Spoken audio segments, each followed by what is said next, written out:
And I would like to just take a minute to thank everyone who always says yes.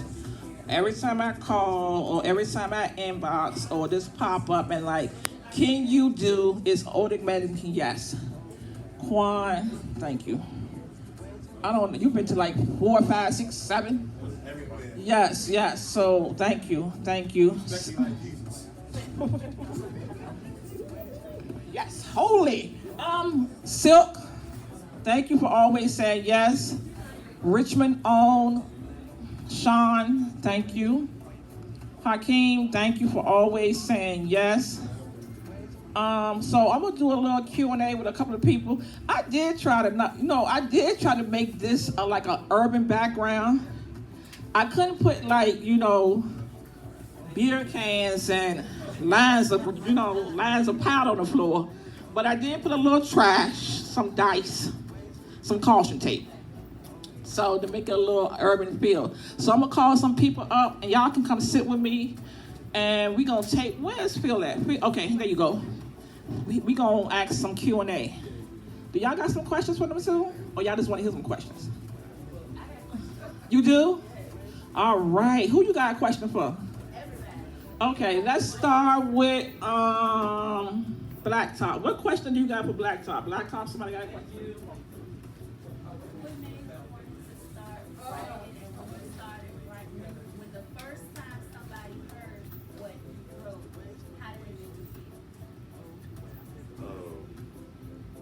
That's a two-part question. Can everybody hear me? I'm not used to the microphone. But it's a two-part question. What made me start wanting to write in the first place was having extreme emotional issues after my father died. And my mom took me to a psychiatrist, right? And basically he told her I'm either be a hell of a writer or a serial killer. So, so I started to write and journal my feelings, you know what I'm saying, how I was feeling. And years later, it turned out to be my first book. And when I knew I could write was when I started getting hired in high school to write love letters for dudes that didn't know how to talk to girls, you know what I'm saying? So, yeah, that was the beginning of it. Okay. Quan. Yes, ma'am. Hello, is it me you're looking for? Well, since you didn't answer the second part, how did it make you feel when someone heard the first time you wrote your first? How did it make me feel the first time somebody told me they read what I wrote? What feeling did you Anxious.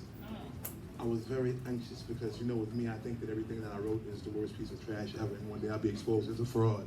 So I'm very hard on myself. So I'm very anxious whenever I release a book, no matter how many times I do it. And somebody says, I read your book, oh my God, what comes next after this? So it's always to this day, it makes me very anxious. We have this young lady right here. She's from... I'm the volunteer librarian. Go ahead. I'm the volunteer librarian with Chesterfield Juvenile Detention Home, and I understand you're going to come visit tomorrow. Yes, I will be there. Excellent. I do have a question, and it sort of piggybacks on what you just said. I just finished reading the book by Percival Everett that American Fiction, the movie, is based on. It's called Erasure. Have you read it, and what do you think about it? I lived it. You lived it. I lived it. A true story. Everybody hear me? I got a big mouth. When I was maybe a couple books in, right? And the major publishing houses had started coming to call and giving out deals and such. So, and it seemed like everybody was getting a bigger check than me. And I was like, am I not sound like, what am I doing wrong? So I say to my agent, like, what am I doing wrong with my agent at the time? Why can't I get a big check? And she's like, because nobody wants to read what you're writing about triumph and this and that. You gotta be ratchet, you gotta be ghetto. So I said, okay. So we're having a conversation with these publishers one time. And I made up a story on the spot. And it was the most outlandish, ignorant, just wildest story that I could think of. And I said, okay, now they're gonna tell me to get out of the office. And they were like, we'll buy 3 of them. Do you have any more? So I kind of understand that we're like, would it be accurate to say ignorance is bliss? Or ignorance gets the bag, But then now the thing about that, just like with American fiction, when I started doing these hood rat stories, it pigeonholed me. So can you imagine me coming, let's say if all I had out was the hood rat series, and I'm coming to talk to a bunch of your kids, and you ask me some of the titles in my books, and I want you to take me seriously as a writer and a scholar, but I tell you, hood rat, still hood, Section 8, welfare wifeys. Even though the content is not indicative, reflective of the title, it's the same. You're looking like, oh, I'm good, I'm gonna pass on that. So it kind of painted me into a corner. It got me paid. But in the long run, what was it gonna do to my legacy? To be known as the hood rat writer. You understand what I'm saying? And I'm just so much more than that. Your first answer, Quan, regarding how you feel. So what have you done over the years to overcome that feeling of being anxious each time you produce a product? I don't want to overcome. You don't want to overcome it? I don't, because anxious keeps me grounded. Anxious keeps me humble. Self-doubt keeps me from getting too big for myself. So I'm gonna stay right where I'm at, my little anxious little, oh my God, I'm so nervous. I feel like a first-time writer. I'm gonna stay there, so that way I never think that I'm bigger than my kids. Thank you. So, I'm interested in, kids. I work with kids a lot. But what kind of kid are coming through school? I was a child Like, prodigy. who are you? I was a genius. I was a child prodigy. So how did the kids take you? Like, I fought a lot. Give me a little bit. I didn't fight a lot because I was bad. I fought a lot because I was smart. Yeah. So I grew up in the projects. I grew up in Monster Island, those parts of New York City. So me, like when all my friends went to the zone schools, my mom fudged my paperwork so I can go to the school for talented and gifted, which was predominantly white. And so like I'm going to school in my penny loafers and my little glasses and stuff like that. But when I leave the school, I gotta come back to the projects. I gotta give them my due. So now I'm slipping and sliding and fighting my penny loafers and come home every day and my clothes is ripping. My mother's like, why are you fighting every day? Because it's like, it's not cool to be smart. So in a sense, when you come from a certain type of environment, sometimes it can make you feel ashamed of being how you are, You stand to be smart. So you kind of want to dumb yourself down. Like, so I started getting into stuff because I wanted to fit in. My friends was going to jail. I want to go to jail too. Well, I ain't been to jail yet till I got there. You know what I'm saying? So it's like that kind of thing. So my childhood was very different. If I knew then what I know now, I would have stayed the course. I had my first scholarship offer to college in the 8th grade, and I pissed on it because it wasn't cool because my friends wanted to get scholarship offers. So we know that their experience with you being intelligent on that level, that they are just a product of slavery. We know that. So how does that reflect in the writing? Now, I don't agree with them being a product of slavery. It is. I say they're a product of broken homes and parents. Oh wait, hold on, brother. Let me just, no. And what I'm saying is, stay with the game. yeah. But if you don't know no better, listen. Like if you don't know no better, right? If you were raised a certain way, then you're gonna raise your kids that way. So I don't know if I agree with that. I mean, it all stems from. It can be. Let's agree to disagree and say it's an offshoot of slavery. But I don't know because it's offshoot. Yeah. But I get what you're saying. Yeah. And so I'm just trying to say, how does that reflect how you send your message out? That's all. Because because when I send my message by saying don't do this. So if I'm showing you certain experiences, like for example, gangster. Right. Everybody thought it was cool to gangbang. Lulo, the coolest gangbanger. Look what happened to Lulo. Right. So this is what's waiting for you. There's an absolute certainty that you will die or go to prison. There's no sugarcoating. None of my books have happy endings because that's a lie. I got you. If you live this way, you're gonna die this way.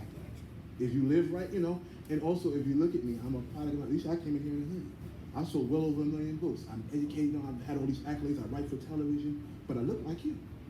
So I want the kids to look at me and say like, you know what, I can do that. He did it, he where I'm from. I can do it too. My man. Sir, don't argue with my guy. It's a melting of the mind. I'm messing with him. Let's ask the authors. What's up? What you got going on now? Come on, tell me what you got going on. What's up, everybody? My name is Silk White, for y'all who don't know. I just want to say that this book right here came from my good brother Quan right here. I was actually in jail And I read his book, Street Dreams, and I said, this is what I want to do. This is what I want to do. Yeah, when I did that, I said, I think I want to do this. So, yeah, we just chilling. We got a couple of books out and things like that. We've branched off into the movie thing. We got the new movie Tears of a Hustler out right now. It's free on Tubi if anybody wants to check it out from the book right here. Y'all go check it out, man. And we just gonna move it moving. I appreciate everybody.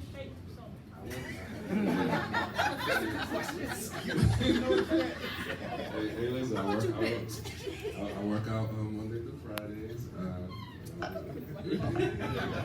Okay. I appreciate everybody.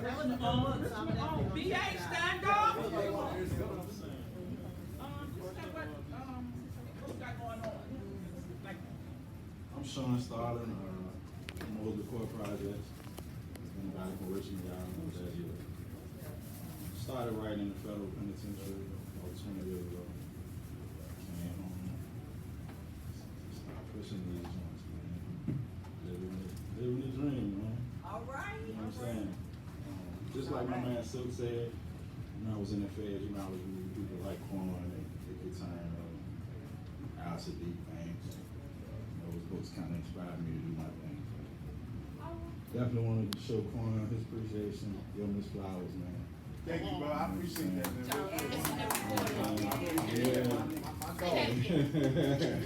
Yeah, man, because like he said, he was just telling y'all how humble he is. He wasn't lying, man. Definitely a humble dude. Thank you, man. Thank you. Thank you. Salute, man.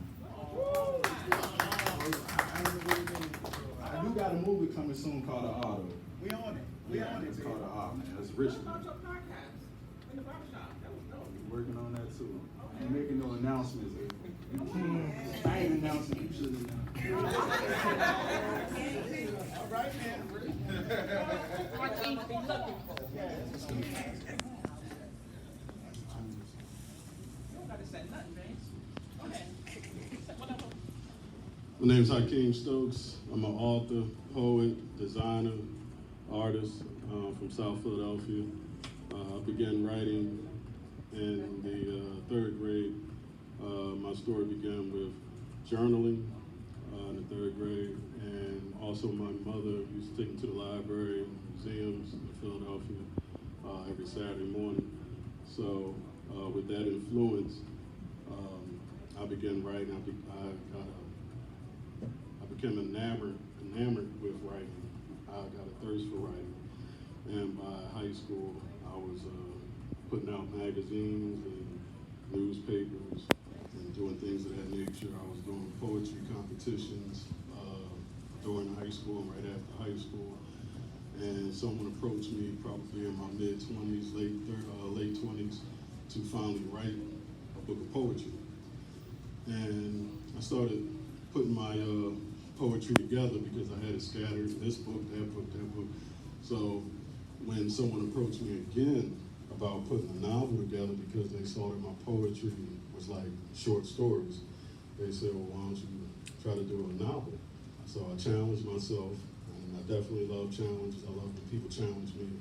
So I put out my first book of poetry, my first novel, I Need You Too, which is a story of a young man that realizes the virtue of monogamy, and he's trying to figure out which sister he wants to be with for the rest of his life.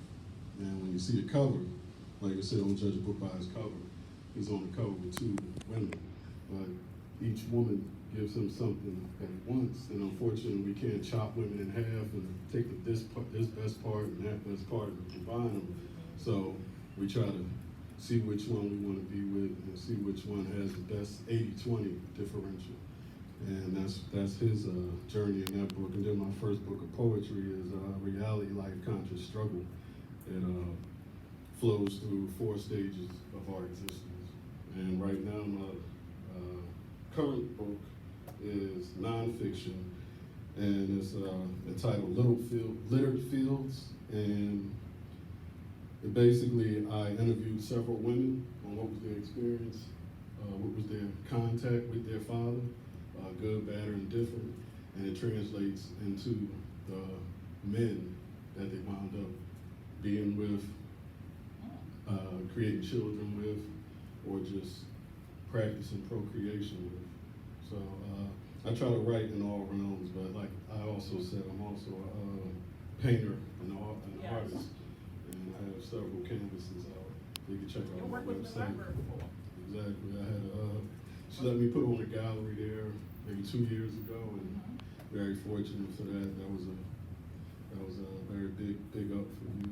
I appreciate that. But anything you want to ask me, I'm here all day, so please come over and ask me. I'm very approachable. It smells good.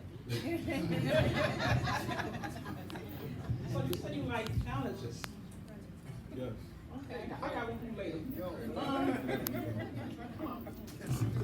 How y'all doing? I'm Keith Kareem Williams, New York. I wrote my first book in 2004. Then I, put it on the shelf. It was kind of like a hobby thing. And then, I'm working a job that I don't like. Right? I'm gainfully employed, but I'm like, you know what? At the age where I was, it was like one of those pivotal moments in your life where you say, look, I could keep working this job and be comfortable, or I could just jump out the window and see what my talent can take me. So I was on my way to work, company BlackBerry, gave them my 2 weeks notice, quit. I had no savings, nothing. All I had was my income tax return. I bought copies of my second book, and now they come to the house and I'm looking at them. So I'm like, all right, well, you ain't got no money, right? You got bills to pay, you got kids to take care of. You gotta move. I forced myself. There's no plan B for me. So me and my little table on blocks in Brooklyn, on Fordham Road, or Flatbush, and I'm outside. And that's when my name, I started doing that and people started taking over. So now from that second book, I'm up to, I think, 24. Right? I write in all genres, fantasy, science fiction. What I take pride in the most is I take authors that maybe readers that only wanna, maybe they just read erotica. But as long as my name is on the cover, they'll step outside of that realm and read something different. So I got readers that only read this, and they read fantasy, and people that love romance, and they read thrillers. So I'm like a jack of all trades when it comes to that. All right? I love that book, Water flows That's in the my door. favorite. Oh my God. Tell about this. Good morning, good afternoon. Author Justin Q. Young. I'm really just excited, man, just to be in a room with some of these brothers. I can remember 2009 being in Virginia Beach jail and reading Quan. I want to say that's probably one of my first introductions to quote unquote hood novels, right? Of course, I had friends that were also authors prior to my incarceration, right? Like I always wanted to write. I've always been creative. I'm from Virginia Beach. Richmond is my home, away from home. Because even outside of books, I do paint nights. I have a store inside of Regency Square Mall. Yes. Quick plug. If y'all got kids, man, come on over there and visit me. I'm right next to Sirs. I just literally opened up my second location in Waldorf, Maryland. So art has always been my passion, right? I would say definitely I'm a success story, not a statistic. Yes. Came home August 1st, 2014 with my first book, right? And it was called Move That Dough. And it's loosely based on how I got incarcerated, right? I just turned that whole situation into a novel and I felt like, shit, let me make some money off of it. You know what I mean? Came out with a second book because after the first one, you would think, okay, I've arrived. I did Second Street Festival, and a young lady stumped me on my own book because I'm thinking it's gonna sell itself. I just gotta have it. No, you gotta be able to explain what it's about. You gotta be able to be engaging with the customer. And that part I hadn't figured out yet, right? So I did again, Second Street Festival, and then after that I did like Steve Harvey Hoodie Awards. But by the time I got to Steve Harvey Hoodie Awards, I had got my swag. I had found my voice. You know what I'm saying? Hold on. What about the problem when I met you at McDonald's? I ain't help you out a little bit. Man, listen, April is a good cheerleader, man. April been supporting me, man, since whatever. Any idea April gonna be out there with the pom-poms and, so I love, and then we had a podcast. We had a podcast for a good little run before podcasts really became popular. Crazy. Yeah, he was real crazy. But, so, after my first book, I was trying to figure out which direction I wanted to go in, right? A friend of mine, she was like, you should start doing short stories. So at the time, people that was doing short stories was eating just as much or just as better as individuals that was writing full-length novels, right? If you had the reader base, man, I could put out a 2,000-word novel, man, and shit, I can get that bread. You know what I'm saying? So my first short story was Digmatized. Digmatized, listen. Is that based on a true story? Listen, you laughing, brother, but this one book still, to this day, outsells all my other 6 books put together. But this is based on a true story. It's loosely based on a true story. She been trying to get that answer out of me for years. But again, I feel like all the books, I feel like as a writer, you're gonna pull from real life situations, right? What the saying says, art imitates life. That's been true. So again, you taking real life situations, you adding some extra fluff to it, and you just making it, unique and your own. The first Digmatized that I put out was 1,500 words. By the time I came back for the following month, because the idea was to put a book out every month, right? Every short story. Because again, I'm a new author. I'm trying to draw readers in. What's the best way to do it? Feed them with content, right? So I was gonna come back again with the second book because again, I want to give them 12 months of. Thank you. I ain't want to say it. I just, wanted y'all to think about it. 12 months of D, right? So the second month, I put out the short story. That was 3,000 words. I beat out Zane. Zane, I want to say, had a book, came out. I beat her out. I smoked her. Pew. Smoked her. But I wasn't even on it. I wasn't even on Amazon. I wasn't checking the ratings like that. A friend of mine, she called me. She was like, yo, you did it. I was hyped, thinking, okay, I'm about to get the bag. The bag ain't come. The bag is for me in paperbacks. I push paperbacks to this day, man, because I'm gonna see more in profit versus the 99 cent that Amazon be trying to rape us on. You got the pay per page and all that. Nah, I'm still pushing these because I still come in contact with individuals that like to touch the paper. They want to get somewhere and they want to, flip through the pages and get in their own little zone. So that's why I still love this to this day, right? So then, long story short, I did part 3, part 4. I did Steve Harvey Hoodie Awards, and getting back to that story, so Yo-Yo, the rapper, was putting on a seminar about writing, right? Now, this is my first time in Atlanta at the Steve Harvey Hoodie Awards. I came with a book bag of books. I had already sent out maybe 150 books to my sister who was living in Atlanta. I didn't go there with a lot of confidence because, again, it's my first time in Atlanta. I didn't know what to expect, so I bought a day pass at the Hoodie Awards, right? Thinking, I'm gonna just see how it happens, what works out for me.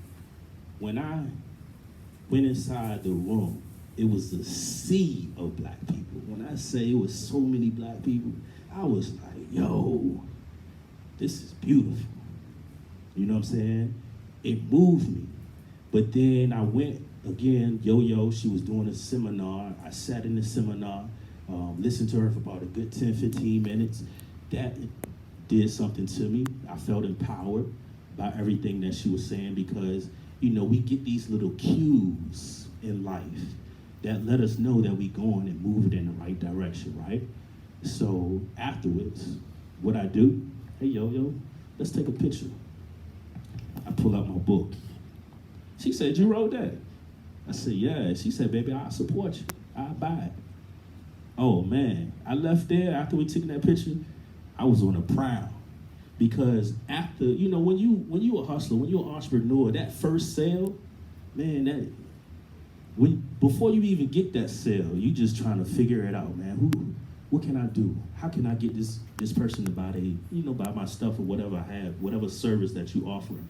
So when you get that first one, you know, you pumped. So man, that day, I pretty much sold the bulk of my books. I went into the bathroom and I was pulling out in every pocket, you know what I'm saying? It surprised me. So fast forward, I ended up going, I was hustling.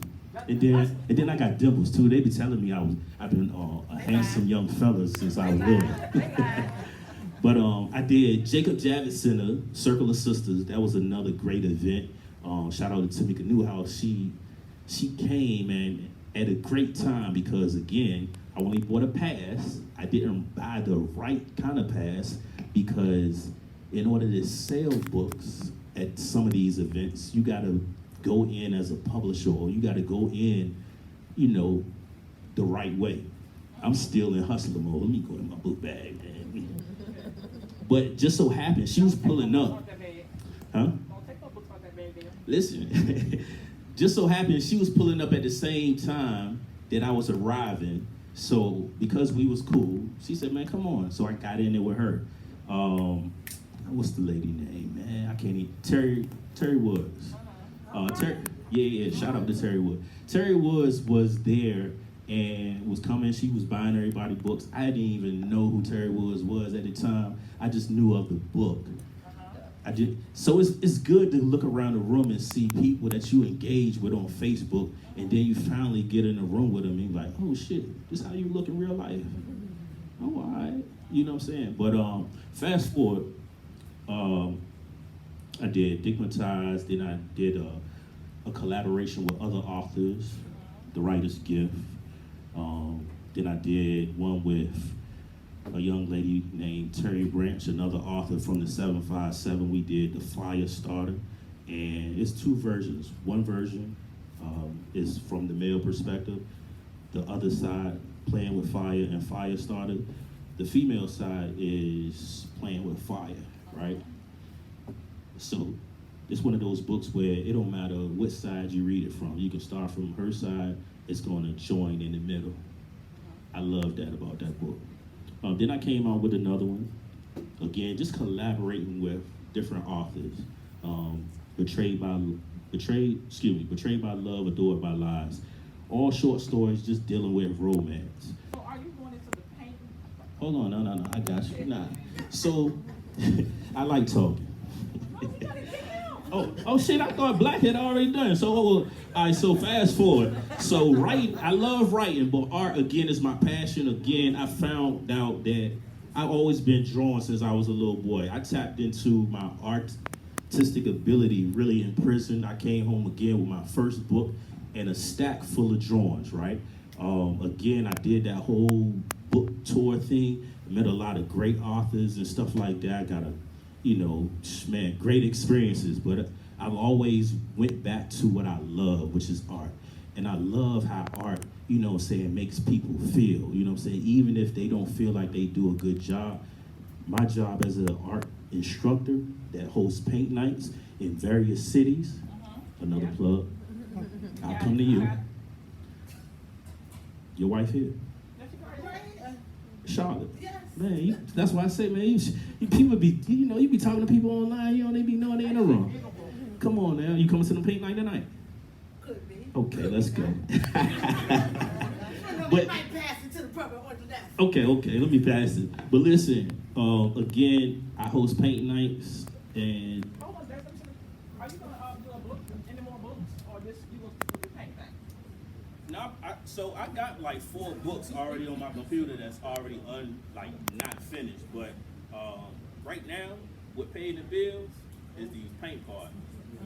I just got 2 buildings, but you gotta make sure. Man, I got like 4 really, because I got my own house.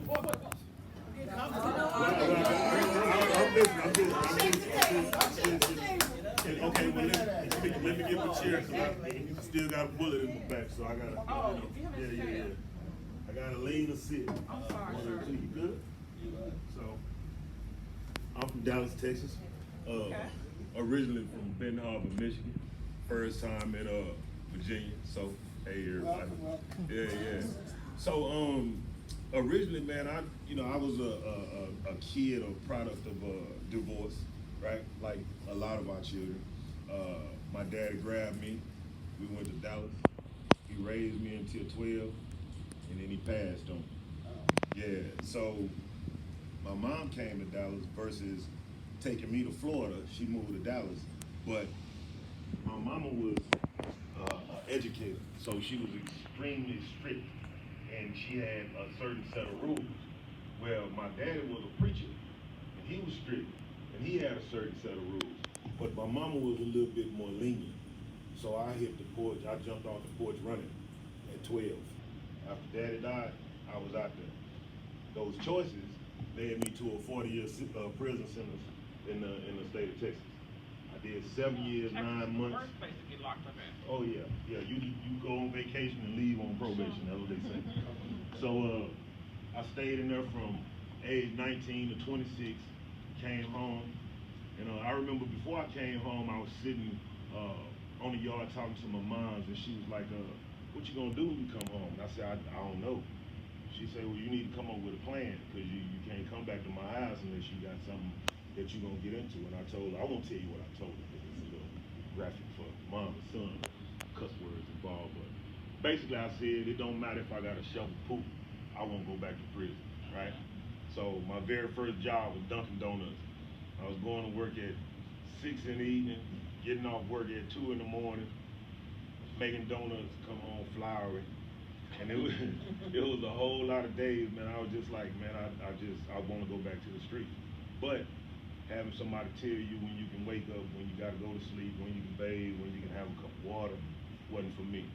So I kept grinding at Dunkin' Donuts. The owner of the franchise came to me and said, "Hey, man," he said, "you're a hard worker.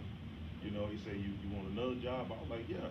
So I went to work for his real estate company. So from 8 to 5, I was working for him. Get off from him, go right to Dunkin' Donuts, work till 2 o'clock. I did this probably for 9 months. But at the same time, I'm chasing a woman from my past, right? So she said, "You ain't making enough money." So I was like, "Well, man, I can't go back to the street." Partner of mine came through. He said, "Hey, man, I got this dude, he hiring, he need construction hands, blah, blah, blah." I said, "Okay, well, I'm gonna give it a shot." So I go to work for him, $10 an hour. Hey, man, it's hot in Florida, and this is where I am at the time, Southern Florida at that, so every day I'm going out here and I'm basically slaving for $10 an hour. Chased the woman, didn't work out.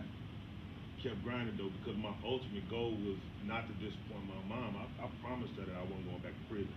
So in my mind, it's like, whatever I gotta do, I'm gonna do it.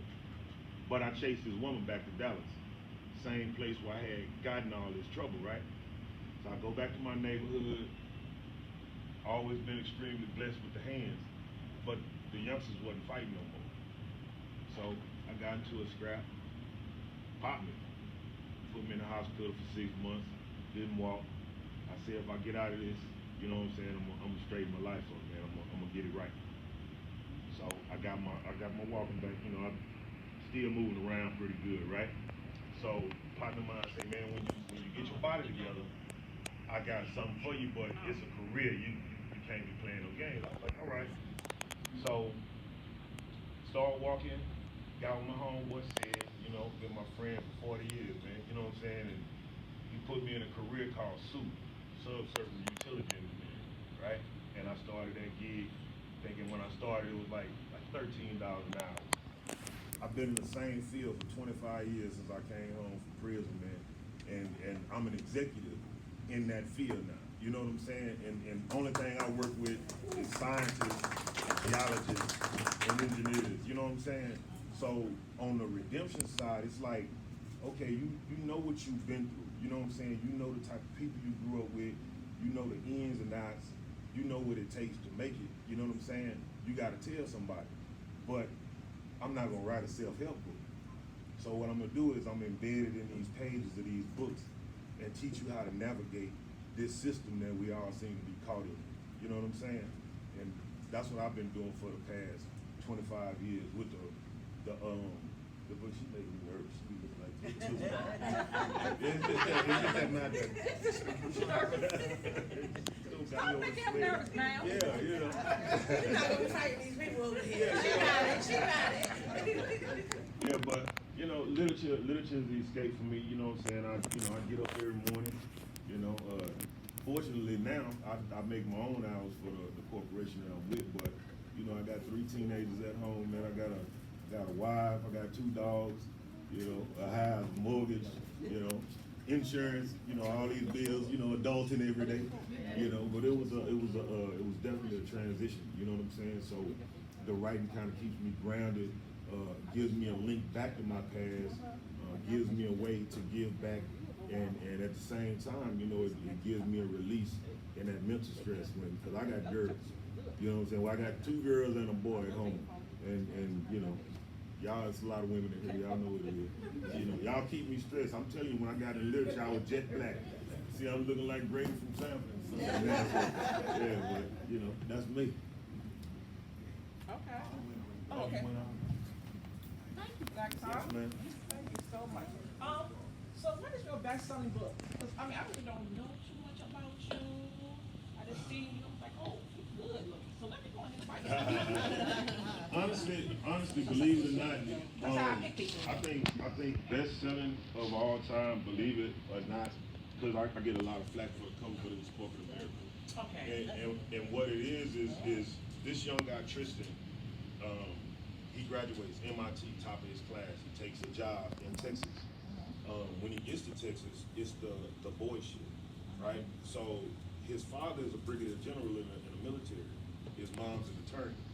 So he goes, and of course he tells his parents, like, yo, I don't know how to handle this. So the dad is like, well, let's go to war. And the mom like, no. We're a Christian family. Like, we're gonna handle this the way that God says we should handle it. You understand? And we're gonna try to pray for these people, And the daddy like, well, no, we ain't doing no praying. Like, we're gonna do some warring. So what they come up with is we're gonna take it to court and go through the court systems. The court system agrees that you know he's been wronged in the workplace, but what they do in punitive damages is slap him in the face, award him $1. But what they don't know is that they're dealing with a genius, right? So he devises some really technical and advanced ways to get back at these people at this company that he's working for. So I'll give you an example. He was awarded a $50,000 bonus on his job for some work that he did. He came up with this thing called a neuro remote. You hear that, library? $50,000. A neuro remote, right? So they give him a bonus of $50,000. Well, one of the guys that's giving him a problem likes very expensive liquor. So what he does is he buys him that very expensive liquor and he presents it to him as sort of a peace offering. But what he doesn't know is that the boys already went in his car, made it his personal little remote control car, and lets him drink this liquor, and then causes him to ram into a highway patrolman. So that's one of the 5 horsemen down, because it's 4 more that he still got to deal with. So versus him going, because he knows that if he goes the regular route with what they expect from us, right, he just going to jail and he loses everything. I went through that situation. I was everything but a child of God with my boss, and I wanted to put my hands on him. But my wife, thank God, said, listen, if you put your hands on him, you're going back to prison. But if you hit him in his pocket, it'll last him a lifetime. So that's what we did. We sued him. You know what I'm saying? Yeah. I kissed my son. I kissed him on the forehead, kissed him on the cheek. Ever since he was a baby, he's 7 now. I kissed him first time he peed in the potty, all by himself. Kissed him the first time. I kissed him the first time at 6 when a bike ride became a bull ride. He gets a peck atop of his head every day before school. At 17, at 12, when the first person he puppy loves dogs him when a flood breaks from his eyes. I will kiss him dry at 17. I'm gonna give him a smooch right before prom at 18. Give him a smooch right before graduation. I kiss my son because kids are always really embarrassed when their parents kiss them, and I just love embarrassing my children. I kiss my son because I kiss my daughters, but that's not a poem. Because we're expected to. Cradle, coddle, give them all the affection, but not our sons. No, we punch our sons in the shoulder, in the chest. You man up, you go hard, you be a stone, a wall, but not like Stonewall Rebellion 1969, because see, that would be gay, and you know how some fathers are so scared for their sons to be gay or to be anything different than their assumptions, because we are often lied to. We're lied to and told that gay means sensitive, or that sensitive means soft, or that soft means feminine, or that feminine means weak. Fathers are often trying to chisel their sons into gargoyles, these sculptured monsters, and make concrete of their personality or leave their emotions a fluid, forgotten center. I kiss my son because my mother couldn't kiss me, because my mom had to be a dad. I kiss my son because my dad was never around to kiss me or hold me or tell me I'm beautiful. Not that he would have anyway. He comes from a time where manliness gets cut from affection, and patriarchy has always pulled the strings, making men these hyper-masculine marionettes who ball to their fists or try to puppeteer women. Masculinity so fragile, but held in the hands of men who only crush and violate, but not my son. He will not grow up in that crater of manhood I am still climbing out of, where the threat of emasculation is an earthquake, looming around every shaky compliment, where even a hug is a tremor, where I love you is a fault line dividing men, where fathers won't even embrace their son's cheek for fear of cracking his face like crust, where the male ego, it gets built like a castle, but could crumble, y'all, with just a kiss. Work. This is the last urban fiction. Last year I did the Queens of Urban Fiction. This year, because I knew it was going to be my last, because it's exhausting. Planning are exhausting. So I wanted this to be my last, so I wanted to have all hail to the kings. And one of the reasons why I wanted to do all hail to the kings as a black librarian, the only black children's librarian at the Richmond Public Library, we as women are taught that, I've learned that, you know, we can be independent, self-sufficient, we can be virtuous, but we don't need a man.